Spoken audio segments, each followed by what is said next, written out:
Good morning and welcome to the new edition of Better Thyself. You see, the question of bettering oneself is primarily a question leading to a happy life, free of encumbrances, free of any worries, and you are sure that you can never be worry-free. But I'm always fascinated.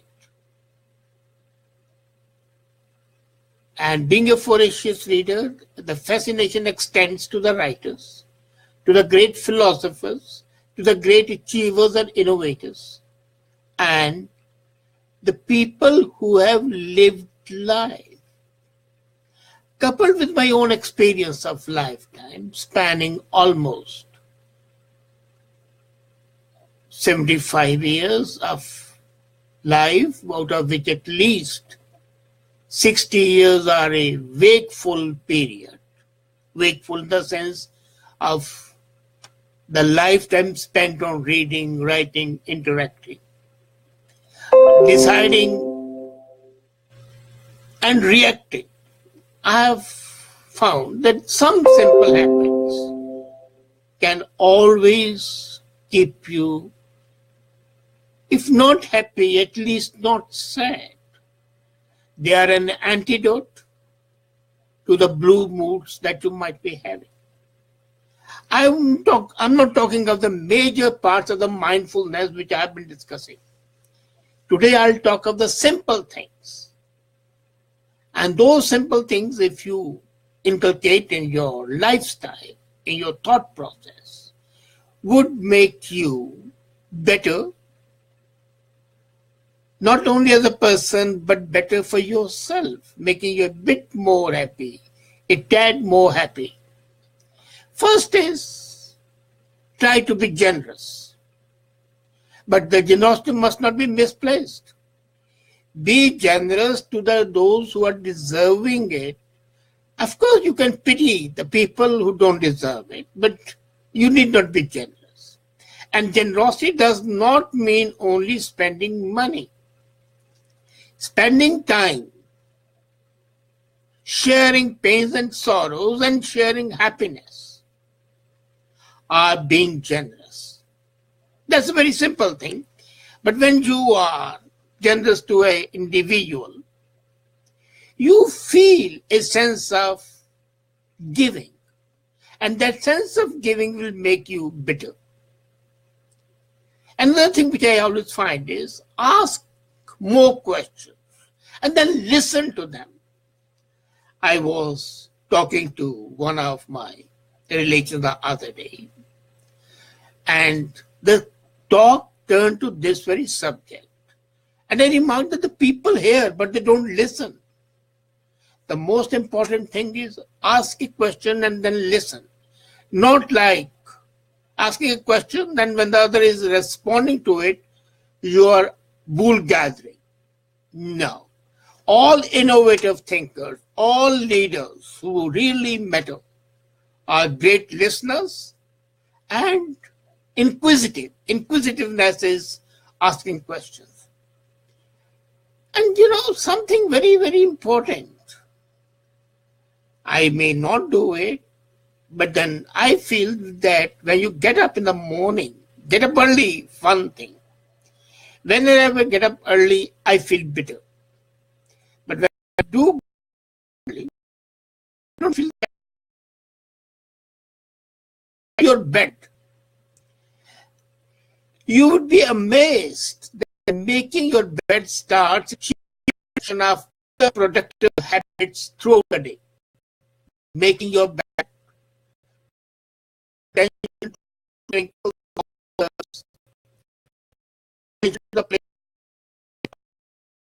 place, and that will make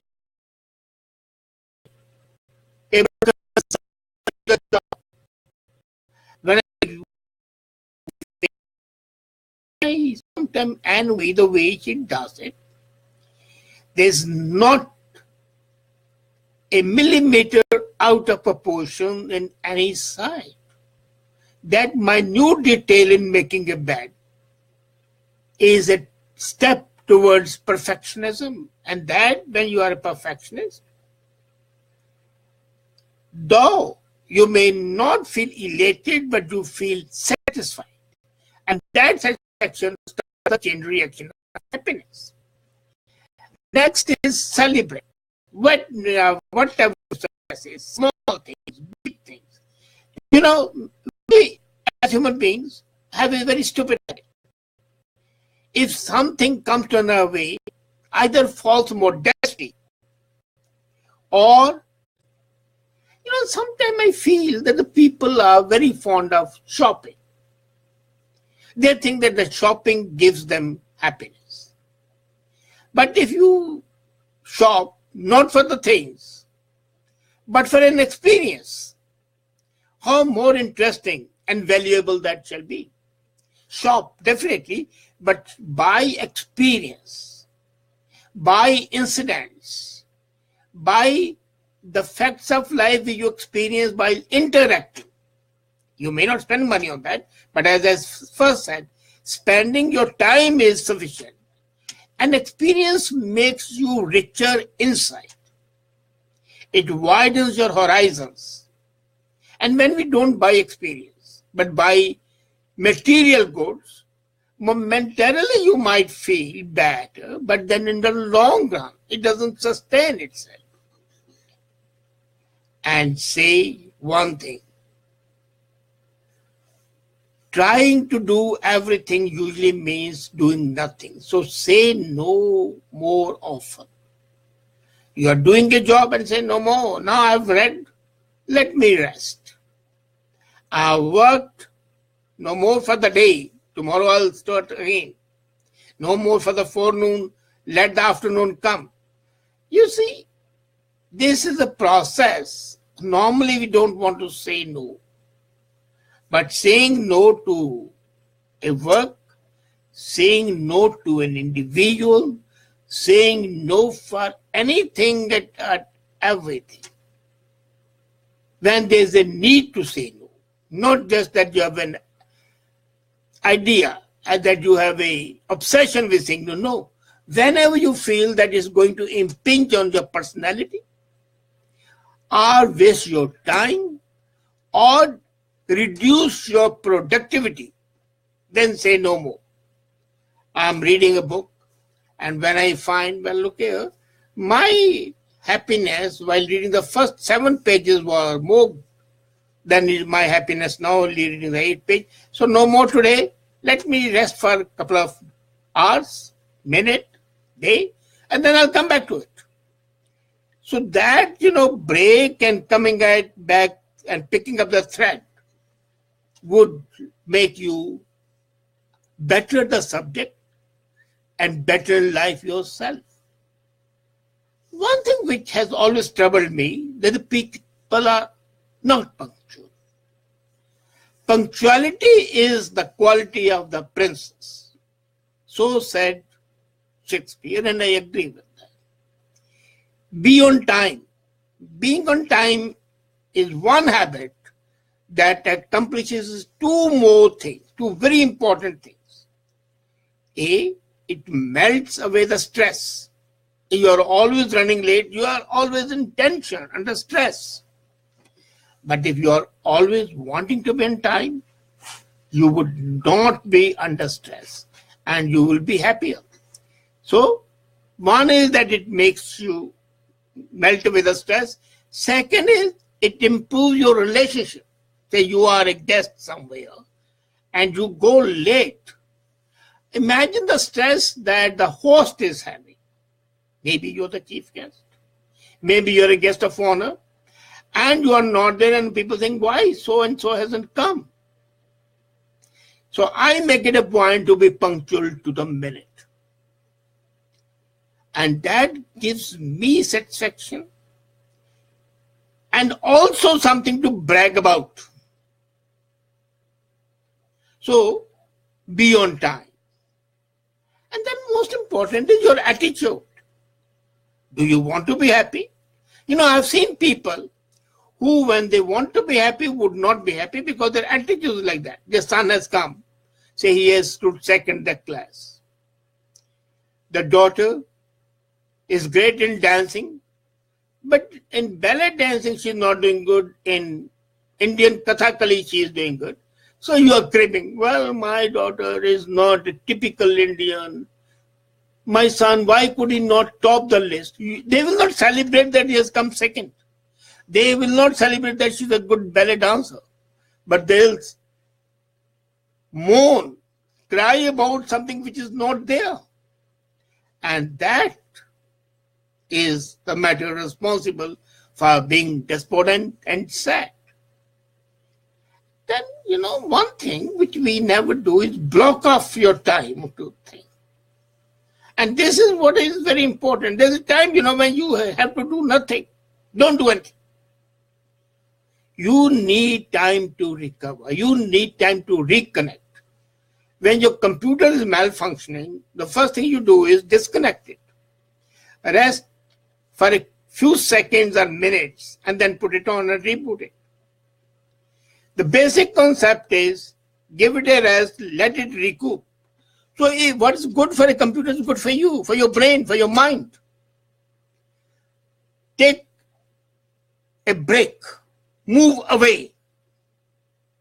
And most of the time you will see that the problem you are facing would either decide by itself, or in the meantime a new idea will flash on you. And that would be extremely helpful. So take a break. And as a matter of fact, I've seen people like Bill Gates, LinkedIn CEO Jeff, Amazon CEO Jeff Bezos, what they have done is, in their schedule, in their agenda, they have 1 hour before noon and 1 hour after noon, which they have turned black, which they call block of time. No meetings, no discussions, nothing. And I may say I was talking to Jeff at one time, and he said, well, look here, these 2 hours, which is blocked up, gives him many more ideas and also helps him move the stress. And when the stress is off, naturally there is more happiness. But ordinarily we don't block off time. And then, another thing, do one thing at a time. Even if we are able to multitask, but multitasking is not good as a matter of fact, we'll discuss it one day. It is good for productivity maybe, but in reality, it's extremely harmful to the individual and to the organization. So do one thing at a time and pay full attention to it. A divided attention would not make you successful, and if you are not successful, you will not be happy. And I said earlier, wake up early. But then most important thing, we always have a list of to-do things. But we have a list of not to do things. We should also have a list. These things I will not do. And you would find that most of the things which you wanted to do, you have already put in not to do because they are not pertinent enough and important enough. But when you're making your to-do list, limit your list to 3 or 4 important items. Do not fill it up with 50 items to be done in the day. You will not be able to achieve your end, and you'll end up unhappy, grumpy. So just 3 things or 4 things, what to do. And one thing, don't forget it. When you're going to the bed, if you can think of 3 things in the day which you have done and for which you are grateful. Grateful to yourself, grateful to your family, you would feel better. Because you would see that the people are more generous than you have been. And that generosity would make you feel a sense of elation that you have at least their attention. And then, most important, read. Read. This one habit must be inculcated in every human being. Read from a textbook. A printed book in your hand has much more impact on you than all the watching of the TV or reading on the internet. And these simple habits continue. And if you can adopt them in your life, you would find your life more tolerable, a bit more happier, if not many happier. And you would be able to emerge as a better person. Slowly and steadily, these small things will become a part of your life. And together, combined, they will impact your personality, your psyche, your way of learning, your way of thinking, and your way of reacting. And that would definitely make you a better person. Try to adopt these simple habits, not very difficult, and then you can jump onto the next specialized way of being and remaining happy. Thank you.